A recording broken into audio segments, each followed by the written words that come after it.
साथियों, आप सभी का इस प्लेटफॉर्म पर स्वागत है।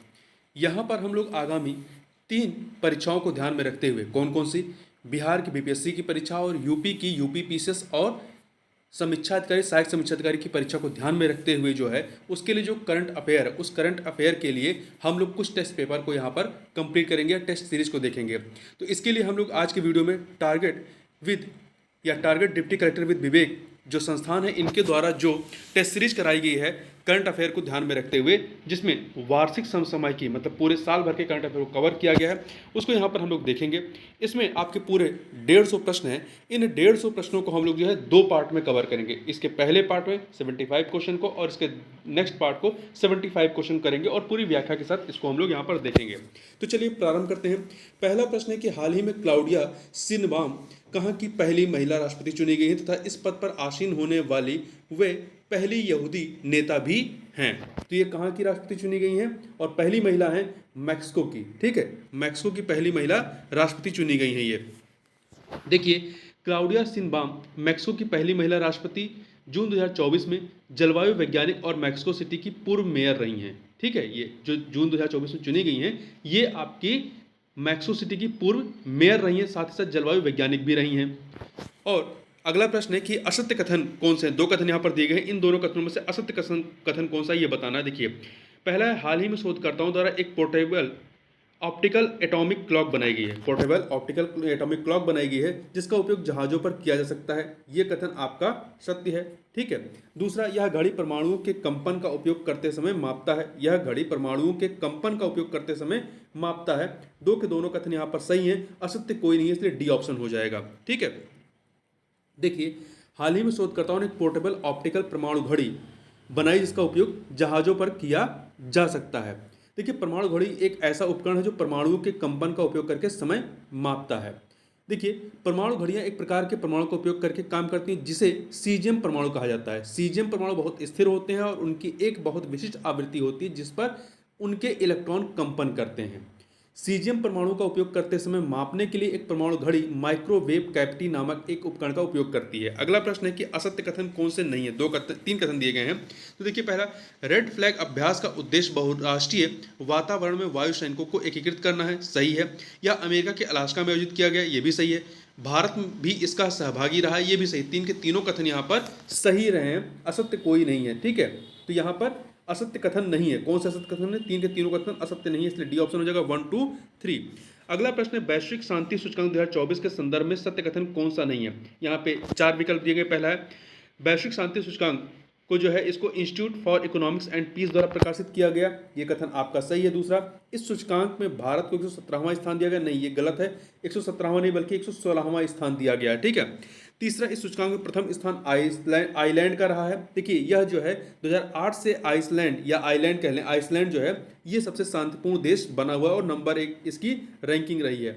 सबसे कम शांतिपूर्ण देश यमन रहा है और उसके बाद सूडान और अफगानिस्तान का नंबर आता है। अगला है, तरंग शक्ति 2024 के संदर्भ में असत्य कौन सा है। यहाँ पे 2 कथन दिए गए हैं। पहला, इसका आयोजन रेड फ्लैग अभ्यास से प्रेरित है। सही है, जो अमेरिका के द्वारा आयोजित किया जाता है रेड फ्लैग अभ्यास से प्रेरित है, ये कथन आपका सत्य है।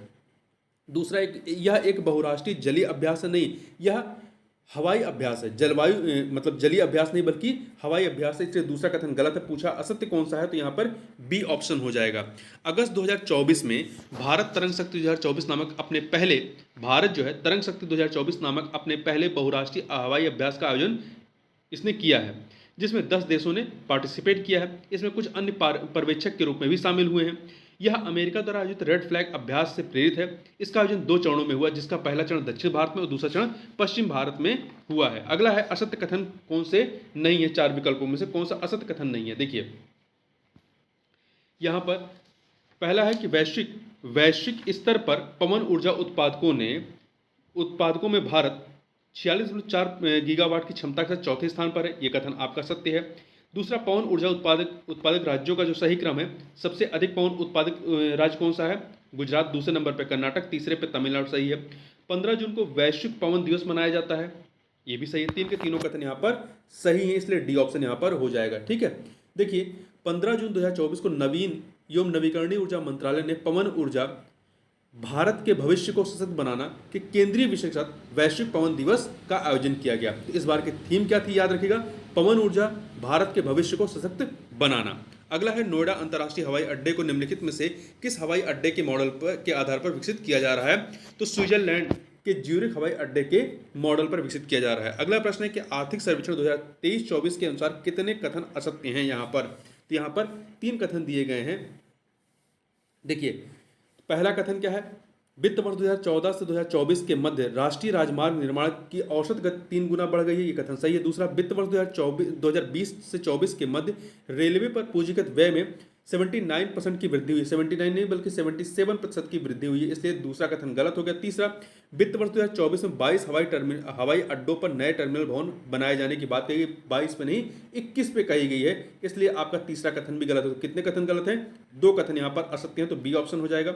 अगला है आर्थिक सर्वेक्षण 2023-24 के अनुसार भारत 2024 तक गैर जीवाश्म ईंधन आधारित स्रोत से कितने प्रतिशत संचयी बिजली स्थापित क्षमता प्राप्त करने का लक्ष्य रखा गया है। तो कितना लक्ष्य रखा गया है, 45.5%, 45.4% है, तो ये 45% हो जाएगा। ठीक है, डी ऑप्शन। ब्रिक्स देशों में कौन सा नया सदस्य शामिल नहीं है। देखिए, ब्रिक्स में पहले 5 देश थे, 5 अन्य शामिल हुए, अब कुल 10 देश हो गए हैं। इसमें आपका Ethiopia, Iran, UAE, Saudi Arabia ये है, परंतु अर्जेंटीना इसमें शामिल नहीं है। ठीक है, अर्जेंटीना इसमें नहीं है। आगे बढ़ते हैं, बधावन बंदरगाह के संदर्भ में असत्य कथन कौन सा है। यहाँ 2 कथन। पहला, यह भारत का सबसे छोटा डीप ड्राफ्ट बंदरगाह होगा, नहीं, ये भारत का सबसे बड़ा डीप ड्राफ्ट बंदरगाह होगा। ठीक है, यहाँ पे पहला कथन गलत है। इसका निर्माण गोवा राज्य में किया जा रहा है, नहीं, इसका निर्माण महाराष्ट्र के पालघर जिले के दहानू तालुका में स्थित बधावन में किया जा रहा है, इसलिए ये भी गलत है। तो 2 के दोनों कथन यहाँ पर क्या हैं, असत्य हैं। कितने कथन असत्य हैं, 2 के दोनों कथन यहाँ पर असत्य हैं, तो यहाँ पर सी ऑप्शन यहाँ पर आपका सही हो जाएगा। ठीक है, देखिए, डीप ड्राफ्ट बंदरगाह का मतलब होता है कि यह बंदरगाह बड़े मालवाहक जहाज़ों को संभाल सकता है। इसका निर्माण बधावन पोर्ट प्रोजेक्ट लिमिटेड द्वारा किया जाएगा। अगला है वर्ल्ड सिक्ड सेल डे मनाया जाता है कब, 19 जून को। विश्व सिकल दिवस जो है प्रत्येक साल 19 जून को मनाया जाता है, 19 जून को। अगला है जंगल की आग का पता लगाने के लिए पहला उन्नत एआई सिस्टम कहाँ लॉन्च किया गया है। तो पेंच टाइगर रिजर्व, ये आपका महाराष्ट्र और मध्य प्रदेश दोनों में विस्तारित है। अगला है सकल पर्यावरण उत्पाद सूचकांक लॉन्च करने वाला देश का पहला राज्य कौन सा है। उत्तराखंड है। अगला है मलेशिया ने अपने राष्ट्रीय पशु की संख्या 150 रहने पर इसे विलुप्ति के कगार पर घोषित किया है। मलेशिया का राष्ट्रीय पशु कौन सा है, तो ये है आपका बाघ, यहाँ का राष्ट्रीय पशु है। यूनेस्को के मानवतः जीवमंडल कार्यक्रम की अंतर्राष्ट्रीय समन्वय परिषद का 36वां सत्र कहाँ आयोजित किया गया। तो ये सत्र कहाँ आयोजित किया गया, ये मोरक्को में आयोजित किया गया, मोरक्को में। अगला कथन है, अगला प्रश्न है, असत्य कथन कौन से हैं 2 कथनों में से। भारत सरकार ने अपने संपूर्ण जीव जंतुओं की चेकलिस्ट के लिए पोर्टल लॉन्च किया है, ये कथन आपका सही है। दूसरा, इसमें 1,04,561 प्रजातियां शामिल हैं, ये भी कथन सही। 2 के दोनों कथन सत्य हैं, कोई भी असत्य नहीं, इसलिए डी ऑप्शन हो जाएगा। अगला प्रश्न है कि जुलाई 2024 को BBVA, कोलंबिया और अंतर्राष्ट्रीय वित्त निगम IFC ने विश्व का पहला जैव विविधता बॉन्ड लॉन्च किया है। पहली किस्त के रूप में BBVA और IFC द्वारा कितनी राशि जारी की गई है। तो पहले किस्त के रूप में 15 मिलियन अमेरिकी डॉलर की राशि जारी की गई है। कुल राशि कितनी है, 70 मिलियन अमेरिकी डॉलर है। ठीक है, इस बॉन्ड का उद्देश्य क्या है, इस बॉन्ड का उद्देश्य जैव विविधता हानि से निपटने वाली परियोजनाओं का वित्त पोषण करना है। अगला है निम्न कथनों में से असत्य कथन कौन से नहीं, असत्य कौन से नहीं है। ठीक है, मतलब सत्य कौन से हैं। पहला, सरिस्का टाइगर रिजर्व राजस्थान के उदयपुर में स्थित नहीं, राजस्थान के उदयपुर में नहीं, अलवर में स्थित है, इसलिए पहला कथन आपका सत्य नहीं है। दूसरा, यह बाघों को सफलतापूर्वक स्थानांतरित करने वाला विश्व का पहला रिजर्व है, यह कथन सही है। तो यहाँ पर केवल दूसरा कथन ही जो है वो असत्य नहीं है, इसलिए बी ऑप्शन हो जाएगा। अगला है तेंदुओं की स्थिति 2022 की रिपोर्ट के अनुसार गलत क्या है। 2 कथन यहाँ पर है। भारत में तेंदुओं की संख्या वर्ष 2018 के 12,852 से बढ़कर के 2022 में 13,874 हो गई है, ये कथन आपका सही है। दूसरा, सर्वाधिक तेंदुओं वाले राज्य कौन से हैं। पहले पे मध्य प्रदेश, दूसरे पे महाराष्ट्र, तीसरे पे कर्नाटक। यहाँ पे क्रम क्या दिया गया, मध्य प्रदेश, कर्नाटक, महाराष्ट्र, परंतु सही क्रम क्या है, मध्य प्रदेश है, दूसरे पे महाराष्ट्र है, तीसरे पे कर्नाटक है, इसलिए दूसरा कथन आपका गलत है। ठीक है, दूसरा कथन गलत है, तो पूछा गलत कौन सा है, तो बी विकल्प आपका यहाँ पर सही हो जाएगा। ठीक है, देखिए, सर्वाधिक तेंदुओं की आबादी वाला जो टाइगर रिजर्व है कौन सा है, आंध्र प्रदेश का नागार्जुन सागर श्री सैलम है। और वहीं तेंदुओं के उच्चतम घनत्व वाला टाइगर रिजर्व कौन सा है, सरिस्का टाइगर रिजर्व राजस्थान है। अगला है, भारत द्वारा भूमि क्षरण तटस्थता प्राप्त करने का लक्ष्य रखा गया है 2030 तक रखा गया, 2030 तक रखा गया है। डाकघर अधिनियम 2023 के संदर्भ में असत्य कथन कौन सा है? दो कथन यहाँ पर दिए गए। यह अधिनियम भारतीय डाकघर अधिनियम 1898 को प्रतिस्थापित करेगा, यह कथन सही है।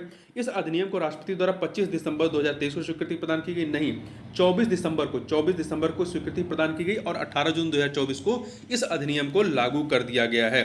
तो यहाँ पर आपका असत्य कथन कौन सा है पूछा, तो यहाँ पर दूसरा वाला कथन जो है वो आपका असत्य है। अगला है, हाल ही में हिमाचल प्रदेश के शिमला में Chadwick house navigating audit heritage संग्रहालय का उद्घाटन किसने किया है? तो जो कैग हैं, कैग मतलब आपके भारतीय नियंत्रक एवं महालेखा परीक्षक गिरीश चंद्र मुर्मू ने इसका उद्घाटन किया है। ठीक है, ध्यान रखिएगा, महात्मा गांधी 1946 में कैबिनेट मिशन के लिए शिमला की यात्रा के दौरान चैडविक हाउस में ही ठहरे थे और स्वतंत्रता के बाद 1950 में भारतीय लेखा परीक्षा और लेखा सेवा के लिए एक प्रशिक्षण विद्यालय यहाँ शुरू किया गया था। अगला है, यहाँ पे आपके पास दो कथन दिए गए, बताना सत्य कथन कौन सा है। पहला है, 14 जून 2024 को राष्ट्रपति ने पहली बार राष्ट्रपति भवन में आयोजित रज पर्व समारोह में भाग लिया, सही है। रज पर्व उड़ीसा का 3 दिवसीय अनूठा त्यौहार, ये दो के दोनों कथन यहाँ पर सही हैं, तो यहाँ पे सी ऑप्शन हो जाएगा। अगला है, असुमेलित है, कौन सा असुमेलित? वैश्विक स्तर पर भारत की स्थिति के बारे में कौन सा असुमेलित है? यहाँ पे पूरा प्रश्न नहीं लिखा गया है कि भारत के संदर्भ में अनाज उत्पादन में भारत तीसरे नंबर पे है, अंडा में दूसरे पे है और मांस में 5वें पे है। तो यहाँ पर आपका पहला तो सुमेलित है, दूसरा तीसरा असुमेलित है, अंडे में दूसरे पे है और मांस में 5वें पे है। तो कितने कथन यहाँ पर असुमेलित हैं? तो 2, तो बी ऑप्शन हो जाएगा। अगला है, हाल ही में किस संस्था ने भारत की स्वास्थ्य प्रणाली को उन्नत करने तथा भविष्य की महामारियों से निपटने की क्षमता में सुधार के 170 मिलियन अमेरिकी डॉलर के ऋण की मंजूरी दी है? एडीबी ने, एशियन डेवलपमेंट बैंक ने। सेम सेक्स मैरिज को मान्यता देने वाला पहला दक्षिण पूर्व एशिया का देश कौन सा है? ये है थाईलैंड है, थाईलैंड ने ये मान्यता दी है। हाल ही में संयुक्त राष्ट्र सुरक्षा परिषद के अस्थायी सदस्य चुने गए हैं जिनका कार्यकाल 1 जनवरी 2025 से प्रारंभ होगा। तो 5 अस्थायी सदस्य चुने गए हैं, कौन कौन से चुने गए हैं? तो इसमें आप देखिए, इसमें डेनमार्क है, ग्रीस है, पाकिस्तान है, पनामा है और 5वां सोमालिया है। Denmark, Greece, Pakistan, Panama, Somalia, तो ये 5 नाम याद रखिएगा। तो 4, 5, 6, 7 बी ऑप्शन हो जाएगा। लोकसभा आम चुनाव 2024 में सबसे बड़े अंतर से शंकर लालवानी ने 11,72,000 वोटों के साथ जीत दर्ज की। यह जीत किस लोकसभा सीट पर दर्ज की गई है? तो मध्य प्रदेश के इंदौर सीट पर यह जीत दर्ज की गई है। ठीक है, यहाँ पर कांग्रेस के उम्मीदवार की जो उम्मीदवारिता थी वो क्या कर दी, निरस्त कर दी गई थी। ठीक है, हाल ही में कौन भारतीय सेना की पहली महिला हेलीकॉप्टर पायलट बनी है? तो ये है आपकी अनामिका बी राजू हैं। EY entrepreneur of the year award 2024 से किसे सम्मानित किया गया? बेल्लायन सुबैया को। और यह पुरस्कार प्राप्त करने वाले भारत के चौथे भारतीय हैं। इससे पूर्व जो है इन्फोसिस के NR नारायण मूर्ति को, कोटक फाइनेंस के उदय कोटक को और बायोकॉन लिमिटेड की किरण मजूमदार शाह को यह पुरस्कार मिल चुका है। ये चौथी हैं। अगला है, हल्ला टॉमस डॉटेर किस देश के राष्ट्रपति चुना गया है? मतलब किस देश की राष्ट्रपति चुना गया है इन्हें? तो ये आइसलैंड की राष्ट्रपति चुनी गई हैं और आइसलैंड की दूसरी महिला राष्ट्रपति हैं। इससे पहले विगदिस फिन बोगाडाटिर जो है राष्ट्रपति रही हैं। अगला है, मतलब महिला राष्ट्रपति। निम्न में से किसके साथ इंडो स्पेस ने 700 करोड़ रुपए के निवेश के साथ चाकन तेलगांव क्षेत्र में 100 एकड़ के विस्तार हेतु दावोस में समझौता किया? दावोस स्विट्जरलैंड में, महाराष्ट्र सरकार के साथ। अगला है, सीआई मैप द्वारा किन फूलों से ल्यूटिन उत्पादन की तकनीक को सनफेड फॉर्म प्राइवेट लिमिटेड वाराणसी को हस्तांतरित करने की घोषणा की है? गेंदा से निकालने की, गेंदा से, जो गेंदे का फूल होता है। हाल ही में भारत ने किस देश के साथ लेखा परीक्षा के क्षेत्र में सहयोगिता विशेषज्ञता के आदान प्रदान को बढ़ाने के लिए एक समझौता ज्ञापन पर हस्ताक्षर किए हैं? नेपाल ने किए हैं।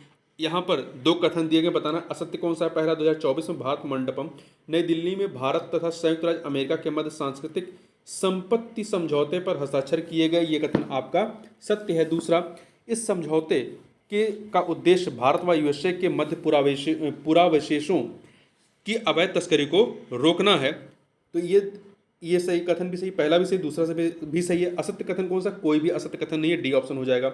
अगला प्रश्न है आपका कि निम्न में से किसने मार्च 2024 को नकारात्मक ब्याज दरों की नीति को समाप्त कर दिया तथा 17 वर्ष में पहली बार इसमें बढ़ोतरी घोषणा की है? बैंक ऑफ जापान ने। अगला है, यहाँ पे 2 सूचियां सुमेलित करना है कि कौन सी योजना किस प्रदेश की है। श्रमिक बसेरा योजना, श्रमिक बसेरा योजना जो है ये गुजरात की है, तो 2 से मिला दीजिए। मुखमुखी योजना जो है आंध्र प्रदेश की है, 1 से मिलाइए। गवाह सुरक्षा योजना जो है ये असम की है, 4 से मिला दीजिए। और सड़क सुरक्षा कार्य योजना जो है ये राजस्थान की, सड़क सुरक्षा कार्य योजना राजस्थान के, 3 से मिला दीजिए। तो 2 1 4 3 2 1 4 3 ए ऑप्शन यहाँ पर आपका सही हो जाएगा। फिर से देख लीजिए, श्रमिक बसेरा योजना गुजरात की है, मुखमुखी योजना आंध्र प्रदेश की, गवाह सुरक्षा योजना असम की है, और सड़क सुरक्षा कार्य योजना राजस्थान की। अगला है, निम्न से कौन सी योजना उत्तर प्रदेश से संबद्ध नहीं है? मित्र वन योजना, घर घर सोलर योजना, उपवन योजना और हेरिटेज टी एडॉप्शन योजना ये उत्तर प्रदेश की है, परंतु स्वास्थ्य नगरम योजना ये तेलंगाना की है। अगला है, निम्न में से विचार करें। यहाँ पे 4 दिवस हैं, इन राष्ट्रीय और अंतर्राष्ट्रीय दिवसों का क्रम लगाना। देखिए, अल्जाइमर रोग दिवस, विश्व स्वास्थ्य दिवस, कुष्ठ निवारण दिवस और विश्व एड्स दिवस। इसमें सबसे पहले आपका कुष्ठ निवारण दिवस आएगा 30 जनवरी को, 30 जनवरी को आएगा, ठीक है। इसके बाद आपका आएगा 7 अप्रैल को विश्व स्वास्थ्य दिवस आएगा। विश्व स्वास्थ्य दिवस मतलब आपका 3 के बाद 2 आ जाएगा, 7 अप्रैल को होता है। इसके बाद आपका जो है 21 सितंबर को अल्जाइमर रोग दिवस होता है, 1 आ जाएगा। और सबसे लास्ट में विश्व एड्स दिवस जो कि 1 दिसंबर को होता है, ये 4 आ जाएगा। तो 3214 आपका डी ऑप्शन यहाँ पर सही हो जाएगा। अगला है, प्लास्टिक कचरे से सड़क बनाने वाला देश का दूसरा सैन्य स्टेशन बन गया है, कौन सा? जयपुर सैन्य स्टेशन। जयपुर सैन्य स्टेशन है, पहला आपका नारंगी सैन्य स्टेशन था।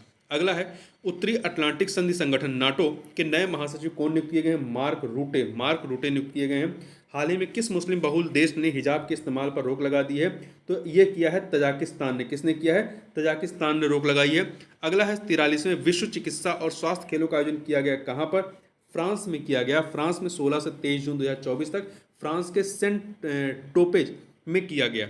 अगला है, केंद्रीय शिक्षा मंत्रालय ने परीक्षा प्रक्रिया की समीक्षा तथा सुधार हेतु सुझाव देने के लिए निम्न से किसकी अध्यक्षता में एक समिति का गठन किया है? देखिए, कुछ समय पहले नीट की जो प्रवेश परीक्षा थी और नेट यूजीसी परीक्षा में जो विवाद उत्पन्न हुआ, उसके बाद जो है यह कमेटी गठित की गई है। किसके अध्यक्षता में? इसरो के पूर्व अध्यक्ष के राधाकृष्णन की अध्यक्षता में। इसरो के पूर्व अध्यक्ष के राधाकृष्णन की अध्यक्षता में, और इस कमेटी में 7 लोग शामिल हैं, ठीक है। इस कमेटी में 7 लोग शामिल हैं। अगला है, खाद्य एवं कृषि संगठन की the state of world fisheries and aquaculture 2024 की रिपोर्ट के अनुसार विश्व के 3 शीर्ष मछली उत्पादक देश कौन से हैं? पहला है चाइना, दूसरा है इंडोनेशिया, तीसरा है भारत। T20 वर्ल्ड कप में लगातार 2 बार हैट्रिक जो है वो पैट कमिंस ने ली है, और उन्होंने किन 2 टीमों के विरुद्ध यह इतिहास रचा है? तो उन्होंने जो है यह इतिहास बांग्लादेश और अफगानिस्तान के खिलाफ रचा है। अगला है, भारतीय राष्ट्रीय राजमार्ग प्राधिकरण ने घोषणा की है कि वह हरित आवरण को बढ़ाने के लिए दिल्ली एनसीआर के क्षेत्रों में राष्ट्रीय राजमार्गों सटे भूमि पर वनीकरण के लिए मियावाकी वृक्षारोपण पद्धति का उपयोग करेगा। यह वृक्षारोपण पद्धति किस देश से संबंधित है? मियावाकी, तो जापान से संबंधित है। कहाँ से? जापान से, तो डी ऑप्शन हो जाएगा।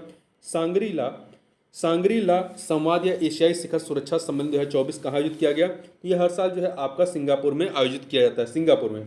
अगला प्रश्न है कि विश्व रक्तदाता दिवस किसकी जयंती के उपलक्ष्य में मनाया जाता है? तो ये कार्ल लैंडस्टीनर के जन्म दिवस के उपलक्ष्य में मनाया जाता है। प्रत्येक वर्ष 14 जून को मनाया जाता है। ये ऑस्ट्रेलियाई जीव विज्ञानी थे और प्रतिरक्षा विज्ञानी थे, ठीक है। 14 जून 1886 को इनका जन्म हुआ था, ठीक है।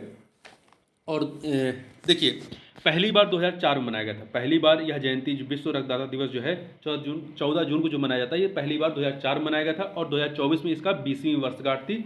और 2024 में इसकी थीम क्या थी? तो थीम याद रखिएगा, दान का जश्न मनाने के 20 साल, रक्तदाताओं को धन्यवाद। दान का जश्न मनाने के 20 साल, रक्तदाताओं को धन्यवाद। अगला है, हाल ही में राजीव तारानाथ का निधन हुआ। वे एक अंतर्राष्ट्रीय ख्याति प्राप्त क्या थे? सरोद वादक थे। क्या थे? सरोद वादक थे। अगला है, प्रवाह सॉफ्टवेयर किसके द्वारा लॉन्च किया गया? तो प्रवाह सॉफ्टवेयर जो है इसरो के द्वारा लॉन्च किया गया है। इसरो ने aerospace vehicle thermo dynamic analysis, इसी को शॉर्ट में प्रवाह सॉफ्टवेयर कहते हैं, इसे लॉन्च किया गया है। मोदी की नवगठित मंत्रिपरिषद में कितने राज्यों के पूर्व मुख्यमंत्री शामिल हैं? तो 7 राज्यों के पूर्व मुख्यमंत्री शामिल। देखिए, इसमें कौन कौन है? गुजरात के पूर्व मुख्यमंत्री स्वयं नरेंद्र मोदी जी हैं, मध्य प्रदेश के मुख्यमंत्री शिवराज सिंह चौहान हैं, उत्तर प्रदेश के राजनाथ सिंह हैं, हरियाणा के मनोहर लाल खट्टर हैं, असम के सर्बानंद सोनोवाल हैं, बिहार के जीतन राम मांझी हैं, और कर्नाटक के HD कुमारस्वामी हैं। कुल 7 लोग हैं। अगला है, हाल ही में 1 लाख से अधिक किसानों ने स्वेच्छा से पीएम किसान योजना का लाभ छोड़ा है। योजना का लाभ छोड़ने वाले सर्वाधिक किसान किस राज्य के हैं? तो बिहार के हैं। निम्नलिखित में से कितनी महिलाएं एसडीजी का स्थानीयकरण भारत में स्थानीय प्रशासन में महिला नेतृत्व कार्यक्रम में भारत का प्रतिनिधित्व कर रही हैं? 3 महिलाएं कर रही हैं। कौन कौन सी? कुनुक हेमा कुमारी, नीरू यादव और सुप्रिया दास ने। तो यहाँ पे केवल 3, तो डी ऑप्शन हो जाएगा। यह कार्यक्रम 3 मई 2024 को आयोजित हुआ। अगला है, कौन सा इसमें अश्वमेलित है? व्यक्ति और उनके पद। जेरेमेनले ये सोलोमन द्वीप के प्रधानमंत्री नियुक्त हुए हैं। मिखाइल मिशुस्तिन रूस के प्रधानमंत्री। महामत इदरिस इटनो ये चाड के प्रधानमंत्री नहीं बल्कि चाड के राष्ट्रपति नियुक्त हुए हैं, इसलिए सी वाला सही नहीं है। अगला है, प्ले ट्रू दिवस संबंधित है किससे? प्ले ट्रू दिवस जो है ये वाडा मतलब वाडा वैश्विक डोपिंग रोधी एजेंसी से संबंधित। देखिए, हाल ही में राष्ट्रीय डोपिंग रोधी एजेंसी नाडा भारत ने विश्व डोपिंग रोधी एजेंसी वाडा के प्ले ट्रू दिवस के उपलक्ष्य में #प्ले ट्रू अभियान का समापन किया है। अगला है, असत्य कथन नहीं है। कौन सा? यहाँ पर आपके पास 2 कथन दिए गए हैं। पहला, 8 मई को विश्व थैलेसीमिया दिवस के रूप में मनाया जाता है। सही है। यह एक अनुवांशिक रक्त विकार है, जेनेटिकल ब्लड डिसऑर्डर है जिसमें आवश्यक मात्रा में हीमोग्लोबिन नहीं बनता है, जिससे शरीर की कोशिकाओं में ऑक्सीजन का परिवहन कम होने लगता है। तो इसमें 2 के दोनों कथन सही हैं, असत्य कोई नहीं है, इसलिए डी ऑप्शन हो जाएगा। ठीक है। अगला है, असत्य कथन है कौन से? तो 2 कथन यहाँ पर दिए गए हैं। पहला, टोक्यो विश्वविद्यालय की आटाकामा वेधशाला विश्व की सर्वाधिक ऊंचाई प्रसिद्ध खगोलीय वेधशाला है। ये कथन आपका सही है। दूसरा, इस वेधशाला को चिली के आटाकामा रेगिस्तान में माउंट चोज नतोर पर्वत पर स्थापित किया गया। ये 2 के दोनों कथन सही हैं। तो इसमें असत्य कौन सा है? कोई भी असत्य नहीं है। अगला है, Guillermo canoe world press freedom पुरस्कार 2024 निम्नलिखित में से किससे दिया गया है? तो फिलिस्तीनी पत्रकारों को दिया गया। फिलिस्तीनी पत्रकारों को, गाजा को कवर करने वाले फिलिस्तीनी पत्रकारों को दिया गया है। ठीक है। अगला है, कथनों पर विचार करें। 2 कथन है यहाँ पे। पहला है कि विश्व प्रवासी पक्षी दिवस हर साल में 2 बार मनाया जाता है। बिल्कुल सही है, 2 बार मनाया जाता है। ठीक है। साल में यह 2 बार, पहली बार 12 मई, दूसरी बार 12 अक्टूबर को, 12 मई और 12 अक्टूबर को। यह मई और अक्टूबर मनाया जाता है। यह मई व अक्टूबर के दूसरे शनिवार को मनाया जाता है। सही है। इसका डेट फिक्स नहीं होता है, मई व अक्टूबर के दूसरे शनिवार को मनाया जाता है। तो यहाँ पर 2 के दोनों कथन क्या हैं? वो सत्य हैं। ठीक है, सत्य हैं, यहाँ पर सही है। अगला है, सत्य कथन कौन से हैं? 2 कथनों में से प्रत्येक वर्ष 14 मई को अंतर्राष्ट्रीय नर्स दिवस मनाया जाता है। नहीं, ये कथन गलत है। 14 मई को नहीं बल्कि 12 मई को अंतर्राष्ट्रीय नर्स दिवस मनाया जाता है। दूसरा, यह मदर टेरेसा को श्रद्धांजलि देने के लिए मनाया जाता है। नहीं, यह जो दिवस है वो फ्लोरेंस नाइटिंगेल को श्रद्धांजलि देने के लिए अंतर्राष्ट्रीय नर्स दिवस मनाया जाता है। देखिए, फ्लोरेंस नाइटिंगेल जो है, इनका जन्म 12 मई 1820 को इटली के फ्लोरेंस में हुआ था। यह एक ब्रिटिश नर्स और समाज सुधारक थी। 2024 की थीम क्या रही है? थीम क्या थी? याद रखिएगा, हमारी नर्सें हमारा भविष्य, देखभाल की आर्थिक शक्ति। इन्हें लेडी विद द लैम्प भी कहा जाता है। तो यहाँ पर 2 के दोनों कथन गलत हैं, तो कोई भी कथन सत्य नहीं है। तो यहाँ पे डी ऑप्शन हो जाएगा। आगे बढ़ते हैं। गलत कथन कौन सा है यहाँ पर? पहला, विश्व हाइड्रोजन शिखर सम्मेलन का आयोजन नीदरलैंड के रॉटरडम में आयोजित किया गया। सही है। भारत ने 2024 में इस शिखर सम्मेलन व प्रदर्शनी में अपना पहला मंडप स्थापित किया। सही है। इसमें 15,000 प्रतिनिधियों ने भाग लिया। ये भी सही है। मंडप का उद्घाटन प्रधानमंत्री नरेंद्र मोदी द्वारा किया गया। नहीं, मंडप का उद्घाटन नवीन एवं नवीकरणीय ऊर्जा मंत्रालय के सचिव भूपेंद्र सिंह भल्ला के द्वारा किया गया। यहाँ पे डी वाला विकल्प जो है वो सही नहीं है। अगला है, हाल ही में संयुक्त राष्ट्र महासभा द्वारा 25 मई को विश्व दिवस के रूप में मनाने का प्रस्ताव किया। किस दिवस के रूप में? तो विश्व फुटबॉल दिवस मनाने का निर्णय किया गया है। ठीक है। अब से 25 मई को विश्व फुटबॉल दिवस मनाया जाएगा। देखिए, 25 मई 1924 के पेरिस ग्रीष्मकालीन ओलंपिक फुटबॉल प्रतियोगिता में पहली बार दुनिया के सभी क्षेत्रों से टीमों ने हिस्सा लिया था। इसीलिए जो है आपका 1924 में पहली बार हुआ था। फिर आपका 2024 में ये 100 साल हो रहे हैं, तो 100वीं वर्ष गांठ रही है।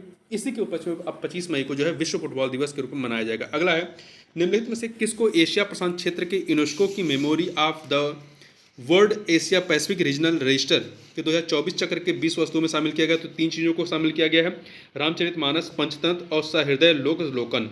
ठीक है, 3 के तीनों को शामिल किया गया है। यहाँ पे डी ऑप्शन हो जाएगा। अगला है, निम्न से असत्य कौन है बजट 2024-25 के संबंध में? यहाँ पे 2 कथन है। पहला, स्टार्टअप इकोसिस्टम को मजबूत करने के लिए सभी वर्ग के निवेशकों के लिए एंजल टैक्स 1% बढ़ा दिया जाएगा, नहीं, इसे एंजल टैक्स को खत्म कर दिया गया, जीरो कर दिया गया है। विदेशी कंपनियों पर कॉर्पोरेट कर की दर 40 से घटाकर 32 की गई, नहीं 40 से घटाकर 35 की गई, इसलिए कोई भी कथन यहाँ पर सत्य नहीं है। असत्य कौन सा है, तो दो के दोनों यहाँ पे असत्य, इसलिए डी ऑप्शन हो जाएगा। केंद्रीय बजट 2024-25 के अनुसार निम्नलिखित में से कौन सा कथन जो है वो सत्य है, तो यहाँ पे चार कथन दिए गए हैं। देखिए, पहला, राजकोषीय घाटा जो है आपका फिस्कल डेफिसिट जो है जीडीपी का 4.9% अनुमानित है, सही है। राजस्व घाटा रेवेन्यू डेफिसिट जीडीपी का 1.8% अनुमानित है, सही है। प्राथमिक घाटा प्राइमरी डेफिसिट जीडीपी का 1.4% अनुमानित है। प्रभावी राजस्व घाटा इफेक्टिव रेवेन्यू डेफिसिट जीडीपी का 0.6% अनुमानित है। यहाँ पे चार के चारों कथन सही हैं, इसलिए इनमें से सभी सही हैं। अगला है, भारत में ई बैंक गारंटी सेवाएं शुरू करने वाला पहला विदेशी बैंक कौन सा है, एचएसबीसी बैंक है, इंडिया है, ठीक है। अगला है, किस बैंक द्वारा जनता को एक ही स्थान पर कई बैंकों में अपनी लावारिस जमा राशि खोजने की सुविधा प्रदान करने के लिए उद्गम पोर्टल लॉन्च किया है, आरबीआई ने लॉन्च किया है। अगला है, केंद्रीय बजट 2024-25 में अगले 5 वर्षों में रोजगार सृजन तथा कौशल प्रशिक्षण हेतु कितने रुपए का बजटीय प्रावधान है, तो 2 लाख करोड़ रुपए का बजटीय प्रावधान किया गया है इसमें। अगला है, एआई चैट बॉक्स सेवा प्रारंभ किया है। एआई चैट बॉक्स सेवा मतलब इस एआई चैट बॉक्स का नाम क्या है, सेवा। तो ये सेवा जो है क्या है, एआई चैट बॉक्स, इसका प्रारंभ किसने किया है, सेबी ने किया है। किसने किया है, सेबी ने, भारतीय प्रतिभूति और विनिमय बोर्ड ने किया है। अगला है, रेपो रेट के संदर्भ में असत्य कथन क्या है। यहाँ पे 4 विकल्प हैं।